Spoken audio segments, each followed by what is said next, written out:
અને 12 જ્યોતિર્લિંગની યાત્રા પૂર્ણ કરીને પરત ધોકડવા આશ્રમે પહોંચતા અન્નપૂર્ણા આશ્રમના મહંત તેમજ યાત્રાળુઓનું ભવ્ય સ્વાગત કરાયું.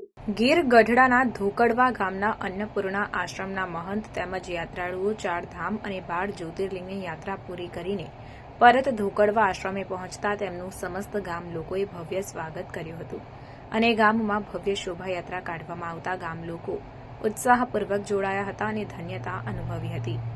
ગીર ગઢડાના ધોકડવા ગામના અન્નપૂર્ણા આશ્રમના મહંત ગણેશપુરી બાપુ 4 ધામ અને 12 જ્યોતિર્લિંગની યાત્રા પૂરી કરીને આવતા હાથીની અંબાડી પર બેસાડી ગામમાં ભવ્ય શોભાયાત્રા કાઢવામાં આવી હતી.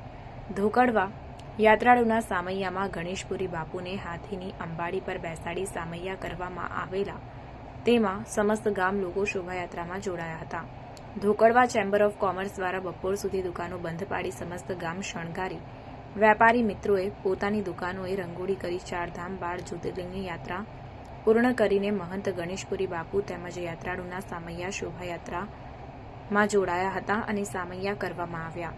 હજારોની સંખ્યામાં લોકો જોડાતા સમગ્ર ધોકડવા ભક્તિમય બન્યું હતું.